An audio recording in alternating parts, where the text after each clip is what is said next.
तो हम लोग कहाँ तक पढ़ लिए थे? टाइप ऑफ मैट्रिक्स पढ़ लिए टोटल, है ना। तो टाइप ऑफ मैट्रिक्स यदि टोटल पढ़ लिए तो अब पढ़ेंगे ऑपरेशन ऑफ मैट्रिसेस, है ना। ऑपरेशंस ऑफ, है ना, मैट्रिसेस। तो ऑपरेशन ऑफ मैट्रिसेस पढ़ना है हम लोग को। क्या पढ़ना है? ऑपरेशन ऑफ मैट्रिसेस, मतलब मैट्रिक्स का हम लोग ऑपरेशन करने वाले हैं, है ना। ऑपरेशन कैसा?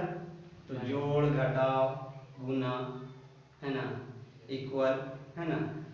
तो सबसे पहले हम लोग पढ़ने वाले हैं क्या? ऑपरेशन, हाँ, ऑपरेशन ऑफ मैट्रिसेस। उसमें भी पढ़ने वाले हैं इक्वालिटी ऑफ मैट्रिसेस, है ना। इक्वालिटी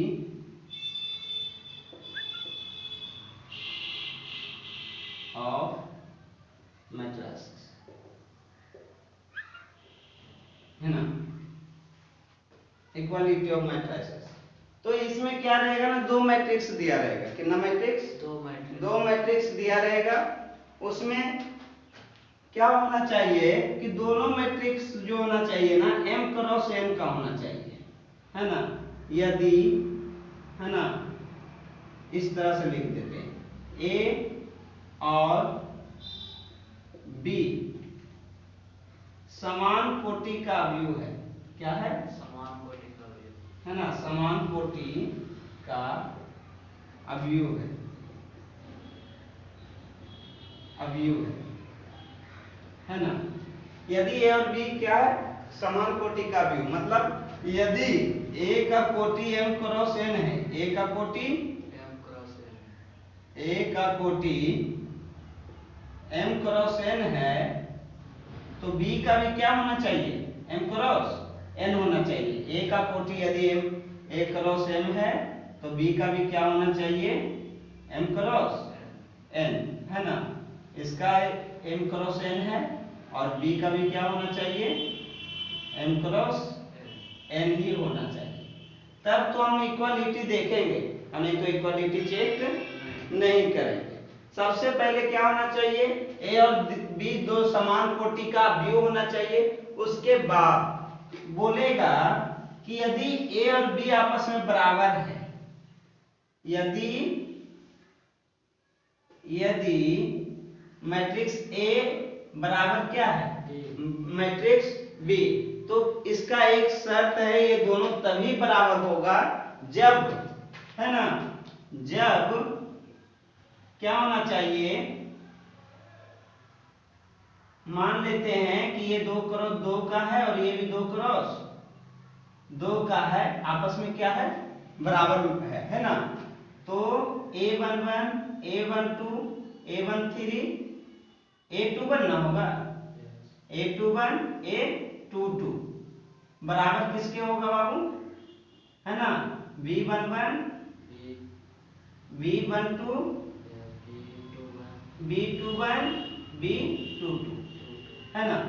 यदि A और B ये 2 क्रॉस 2 कोटि का अवयव है और यदि आपस में बराबर है, तो इसका तात्पर्य ये है कि A11 बराबर होना चाहिए B11 का। A11 बराबर होना चाहिए B11 का। A12 बराबर होना चाहिए B12 का। A21 बराबर होना चाहिए B21 का और A22 बराबर होना चाहिए B22। यदि 3 क्रॉस 3 का तो A33 बराबर होना चाहिए B33 का। यदि कोई बोलता है कि A और B दो समान कोटि का मैट्रिक्स है ना, तो हम लोग को सबसे पहले क्या ध्यान देना चाहिए कि उसका पहला रो पहला कॉलम का एलिमेंट बराबर होना चाहिए, पहले रो पहला कॉलम के एलिमेंट के बराबर होना चाहिए। मतलब A11 बराबर होना चाहिए किसके? B11 का। A21 बराबर होना चाहिए B21 का। A12 बराबर होना चाहिए B12 का और A22 बराबर होना चाहिए B22 का। तो हम लोग क्या बोलेंगे? A और B क्या है? बराबर है। A और B क्या है? है ना, मैट्रिक्स ए बराबर मैट्रिक्स बी, कब उसके सारे एलिमेंट, है ना, करस्पॉन्डिंग एलिमेंट होना चाहिए। क्या होना चाहिए? हाँ, A11 इक्वल टू B11 और A12 equal to B12, A21 equal to A21 equal to B21 और A22 इक्वल टू B22, आपस में क्या होना चाहिए? बराबर। तो क्या बोलेंगे? A और B इक्वल है, मैट्रिक्स A और B इक्वल है। एग्जाम्पल के तौर पे पहले इतना नोट करो, फिर एग्जाम्पल देते हैं। चलो थोड़ा इंक डाल लेते हैं।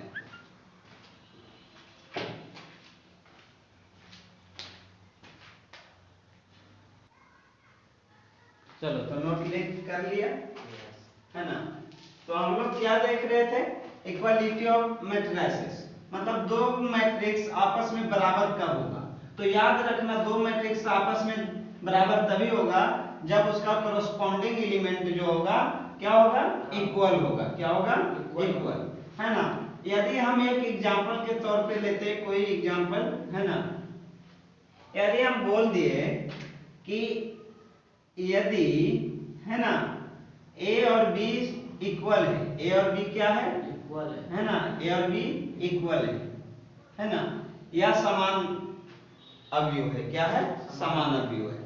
तो जब समान अवयव है तो A इक्वल टू दे दिया है हमारा x, है ना, y, है ना, और 4 5, और इधर दे दिया है b बराबर, है ना, b बराबर दे रखा है 3 4, है ना, 4 और 5।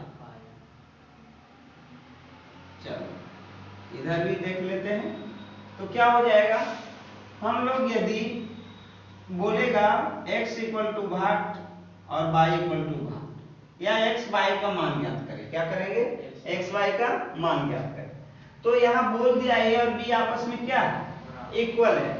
देख लो, 4 के करस्पॉन्डिंग एलिमेंट 4 है, 5 का करस्पॉन्डिंग एलिमेंट 5 है। तो x का क्या होना चाहिए? x इक्वल टू क्या होना चाहिए? 3 और y equal to 4। That's your answer, है ना। मतलब ये बहुत ही सिंपल चैप्टर है, मैट्रिक्स 12th का ना सबसे सिंपल चैप्टर है ना। इस तरह से भी हिसाब दे देता है एग्जांपल के तौर पे x प्लस y, है ना, और फिर y प्लस z, और फिर z, a बराबर मान लो, ये क्या है? a बराबर दिया हुआ है, और इधर दे दिया है 5, तो यहाँ हो जाएगा 5 दे दिया। क्या दे दिया है? 5, और यहाँ दे दिया है 7, है ना, और यहाँ दे दिया 4, और यहाँ दे दिया 5। अब बोलेगा x y z का वैल्यू ज्ञात करें। क्या करें? x y z का वैल्यू ज्ञात करें। तो x y z का वैल्यू ज्ञात करना है तो क्या होगा, है ना, क्या करने वाले हम लोग, है ना, इक्वल दे दिया है। क्या दे दिया है? इक्वल, मतलब ये दोनों आपस में क्या है?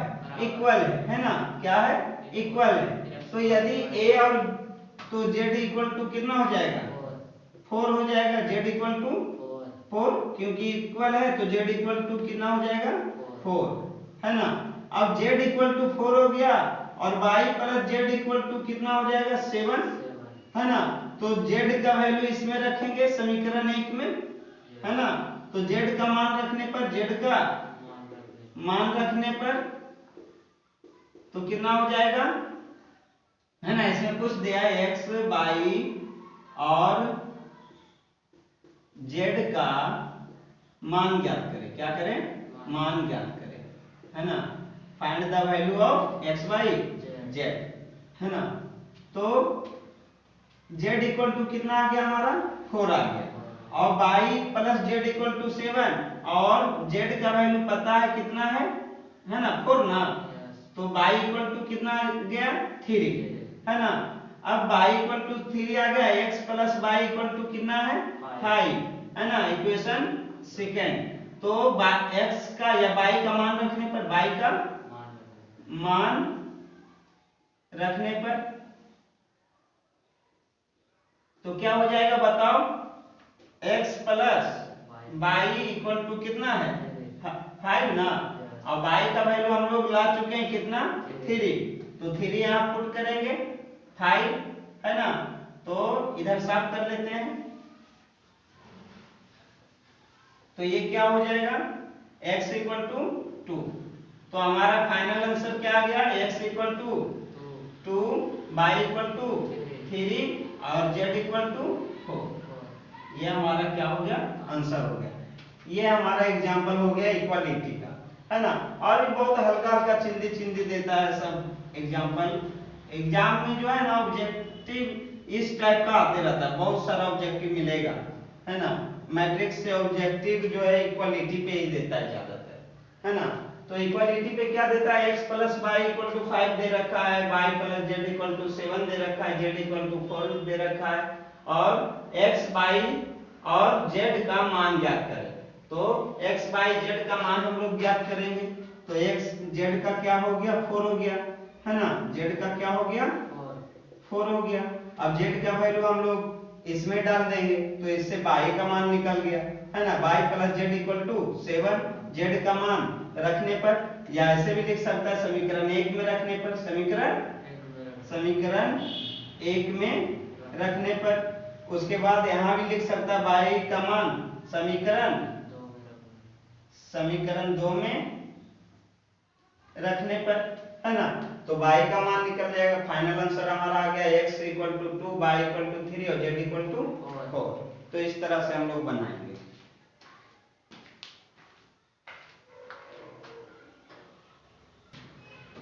चलो तो इसमें समझ में आया ना। तो इसको साफ करते हैं, ठीक है। तो इक्वालिटी हो गया। अब हम लोग पढ़ेंगे एडिशन, है ना। दो मैट्रिक्स का एडिशन किस तरह से करते हैं, है ना। तो दो मैट्रिक्स का एडिशन करने के लिए सबसे पहले हम लोग को एक बात याद रखना पड़ेगा हमेशा कि जब भी दो लोग आपस में जुड़ेंगे तो कुछ ना कुछ उसमें इक्वल होना चाहिए। अब क्या इक्वल होना चाहिए, तो इसमें तभी संभव हो सकता है दो मैट्रिक्स का एडिशन, है ना, जब दोनों का कोटि आपस में क्या होना चाहिए समान होना चाहिए। कोटि आपस में क्या होना चाहिए समान होना चाहिए, है ना। एडिशन ऑफ टू मैट्रिसेस, है ना, एडिशन ऑफ मैट्रिसेस। तो एडिशन ऑफ मैट्रिसेस देखने वाले। तो दो मैट्रिक्स आपस में, है ना, जुड़ेगा तभी जब उसका कोटि आपस में क्या होना चाहिए बराबर। और नहीं तो फिर एडिशन का हम लोग बात ही नहीं करेंगे कि एडिशन उसमें संभव है ना। दो मैट्रिक्स कब जुड़ेगा, जब ए तथा बी समान कोटि के अवयव हो। क्या हो, समान ऑर्डर या कोटि के अवयव हो, है ना, तभी जुड़ेगा, नहीं तो नहीं जुड़ेगा, है ना। ए तथा बी समान कोटि के यदि अवयव होगा तो क्या होगा, दोनों का एडिशन संभव है और नहीं तो नहीं, है ना। और जो इससे जोड़ने के बाद तीसरा बनेगा अवयव, है ना, जोड़ने के बाद कुछ तो आंसर आएगा। तो ए अवयव है बी अवयव है, तो जोड़ने के बाद आंसर भी किस में आएगा अवयव में। तो उसका भी कोटि क्या होना चाहिए समान होना चाहिए, है ना। जैसे कि मान लेते हैं तीसरा कोटि सी एम क्रॉस एन का कब आया है, जब ए एम क्रॉस एन कोटि का व्यू हो और बी भी क्या हो एम क्रॉस एन कोटि का व्यू। जब हम दोनों को जोड़ते हैं तो हमारा एक तीसरा व्यू आता है सी, वो भी क्या होता है एम क्रॉस एन। यदि ये सब आपस में इक्वल है तो इसका एडिशन संभव है या सब्ट्रैक्शन। एडिशन पढ़ लिए ना, सब्ट्रैक्शन नहीं पढ़ेंगे, घटाव नहीं पढ़ेंगे। जोड़ पढ़ लिए ना, है ना, जोड़ पढ़ लिए, है ना, योगफल पढ़ लिए, तो हम लोग सब्ट्रैक्शन यानी घटाव या अंतर नहीं पढ़ने वाले हैं। तो दो कोटि का योगफल कब संभव है, जब दोनों का दोनों समान कोटि का अवयव है ना। दो अवयव का योगफल तभी संभव है जब दोनों का दोनों क्या होना चाहिए समान कोटि का व्यू होना चाहिए, अन्यथा योगफल संभव नहीं है। एग्जाम्पल के तौर पे लेते हैं a इक्वल टू, है ना, 2 3 4 5 6 7, ठीक है, और b इक्वल टू ले लेते हैं 2 3 4 5। अब यदि पूछेगा a प्लस b बराबर भाग, तो यहाँ क्या संभव है? नहीं संभव है, क्योंकि ये कितने कोटि का व्यू है? 2 क्रॉस 3, पहला रो दूसरा रो, पहला कॉलम दूसरा कॉलम और तीसरा कॉलम, है ना, इसलिए 2 क्रॉस 3। और ये कितने का है? 2 क्रॉस 2 का, पहला रो दूसरा रो, पहला कॉलम दूसरा कॉलम। तो यदि इस तरह से हम लोग को योगफल निकालने दे देगा तो संभव नहीं है। तो ये बनेगा और इसमें होना चाहिए, मान लेते -2 है और -1 है। अब ये क्या हो गया कि हम इसका योगफल कर सकते हैं हम लोग, है ना। तो a प्लस बी बराबर क्या हो जाएगा? a प्लस बी बराबर हो जाएगा, ऐड करो 2 और 2 कितना? 4 3 3 6 और 4 और -2 कितना आ जाएगा बाबू? 2 प्लस में ना, प्लस में 2, 5 और 4 9, 6 और 5 11 और 7 और -1 6। तो ये जो हमारा आ गया, एक मान लेते हैं नया व्यू आ गया ना। a प्लस बी को हमने क्या मान लिया? c, 4 6 2 9 11 6, और इसका भी कोटि क्या है? 2 क्रॉस 3 का है ना। तो याद रखना है कि यदि कोटि समान होगा, कोटि समान होगा तभी योगफल या अंतर हम लोग कर सकते हैं, अन्यथा नहीं कर सकते। तो जल्दी से इसको नोट कर लो। समझ गया? पेन नहीं मिला? चलो, तो नोट कर लिए सब। अब एडिशन का ना कुछ प्रॉपर्टी है, वो हम लोग देख लेते हैं। तो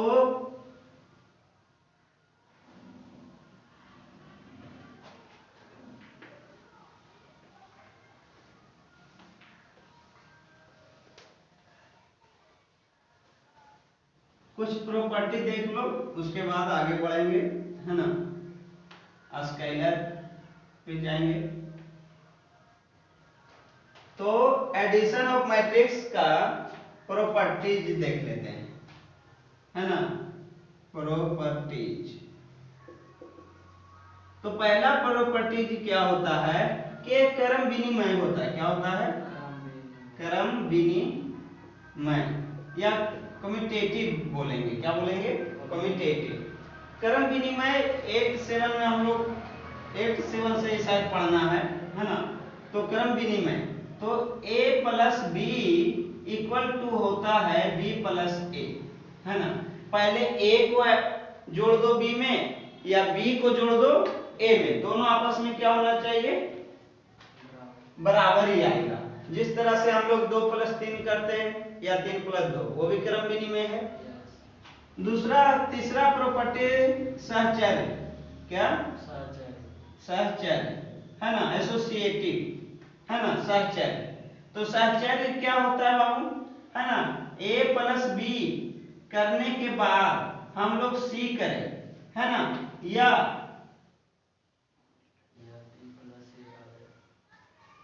b प्लस a, ये sorry, a plus b plus c करने के बाद a जोड़े, है ना, तो ये क्या होगा? बराबर ही आएगा, है ना। तो ये सहचर्य नियम को भी फॉलो करता है, क्रम विनिमय नियम को भी। और एक नियम है कैंसिलेशन, मतलब किसी को भी हम काट सकते हैं। यदि दिया हुआ है तीसरा में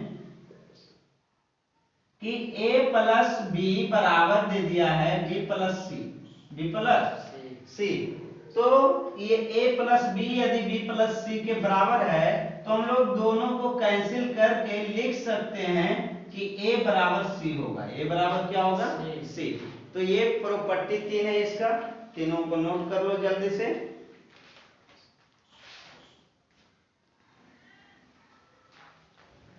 कर लिया? तो सब्सट्रैक्शन पढ़ाना पड़ेगा ना, वो भी तो उसी होगा। हाँ। तो अब पढ़ते हैं मल्टीप्लिकेशन ऑफ मैट्रिक्स, है ना, है ना।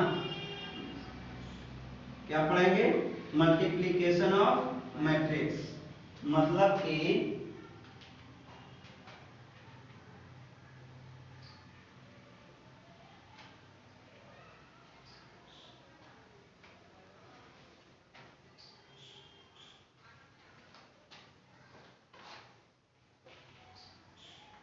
तो सब्सट्रैक्शन में क्या होना चाहिए? सब्सट्रैक्शन में भी होना चाहिए क्या? सब्सट्रैक्शन में भी कोटि सेम होना चाहिए, है ना। यदि कोटि सेम है तो हम लोग कर लेंगे, तो वो छोड़ दे रहे हैं आज, है ना।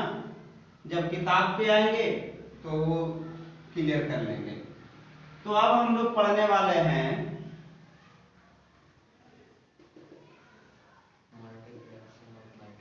हाँ multiplication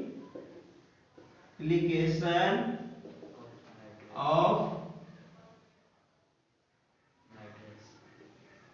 matrix with a scalar. Scalar मतलब होता कांस्टेंट या नियतांक बोल सकते हैं, है ना। कोई एक कांस्टेंट राशि से हम लोग मल्टीप्लिकेशन करने के लिए सीखेंगे। बहुत सिंपल है, बहुत सिंपल है। मान लिए कि ए कोई मैट्रिक्स है A11 A12 A21, ये दूसरा रो है ना, ये दूसरा रो है, तो A21 दूसरा रो और पहला कॉलम, और ये दूसरा रो और दूसरा कॉलम, है ना।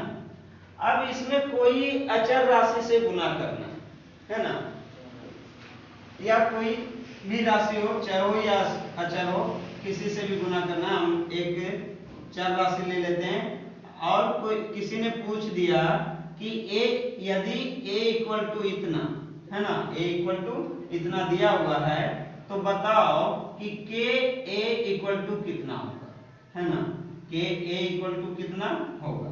तो हम लोग क्या करने वाले हैं बताओ? सिंपल है कि यदि दिया है कि ये 2 क्रॉस 2 का मैट्रिक्स दिया हुआ है और पूछ दिया a इक्वल टू इतना, तो k a इक्वल टू भाग, तो कुछ भी नहीं करना है, केवल सभी एलिमेंट में k से गुना कर देना है, k से गुना कर देना है ना। k a12 k a121 और k a22, ये इसमें कोई भी रहे, इसमें ऑर्डर से कोई मतलब नहीं है ना। जितना ऑर्डर करेगा उतना में हम लोग क्या कर देने वाले, गुना कर देने वाले, मल्टीपल कर देने वाले हैं बस। a इक्वल टू इतना तो k इक्वल टू इतना, है ना। जैसे कि एक एग्जांपल ले लेते हैं, a इक्वल टू दिया हुआ है ना, 2 4 3 1, है ना, और बोल दिया 2a बराबर भाग, 2a बराबर भाग, तो क्या करेंगे, a 2a बराबर 2 इंटू, है ना, 2 4 3 1 2 4 3 1, तो a 2a इक्वल टू कितना हो जाएगा बाबू? 2 दूनी 4, 4 दूनी 8 और 3 दूनी 6 और 2 एकम 2, तो ये हमारा क्या आ गया? 2a आ गया। समझ में आया? अब 3a पूछ दे, 4a पूछ दे, कुछ भी पूछ दे, है ना। तो यदि इसको शॉर्ट में लिखना चाहें, a बराबर दिया रहेगा, है ना, aij, तो पूछ दिया लैम्डा a बराबर क्या हो जाएगा, तो लैम्डा a बराबर हो जाएगा लैम्डा इंटू aij। समझ में आया? यदि कोई भी अति का रहे, क्या बोलते हैं, ऑर्डर का, है ना, कोई भी ऑर्डर का रहे, उसमें कोई भी मतलब नहीं है ना, उससे हमारा कोई भी रिलेशन नहीं है। केवल क्या करना है, हर एक एलिमेंट में हमारा जो भी राशि रहेगा, चर अचर, सबको क्या कर देना है, मल्टीपल कर देना है ना। कांस्टेंट वैल्यू रहेगा, स्केलर कुछ भी रहे, हम लोग को केवल गुना कर देना है हर एक एलिमेंट में। एग्जांपल के तौर पे ये रहा a इक्वल टू इतना, तो 2a इक्वल टू भाग, तो 2a कितना हो जाएगा, 2 से मल्टीप्लाई कर दिए, 2 दूनी 4, 4 दूनी 8, 3 दूनी 6 और 2 एकम 2। चलो क्या बाबू ये 2a बराबर, देखो a के पहले पे इतना है तो a के पहले पे कितना लिख दिए, इतना लिख दिए ना। अब इधर 2 गुना के क्या होता है कि यदि कोई बोल दे a बराबर b है, a बराबर b है, तो हम लोग बोल सकते हैं 2a बराबर क्या होगा 2b। दोनों तरफ गुना करना पड़ता है ना, तब ना बैलेंस रहेगा, नहीं तो ये बैलेंस नहीं रहेगा, है ना। तो याद रखना कि जब भी गुना करेंगे तो दोनों तरफ भाग करेंगे, दोनों तरफ मल्टीपल करेंगे, दोनों तरफ, ठीक है। चलो नोट कर लो, कल पढ़ते हैं फिर आगे।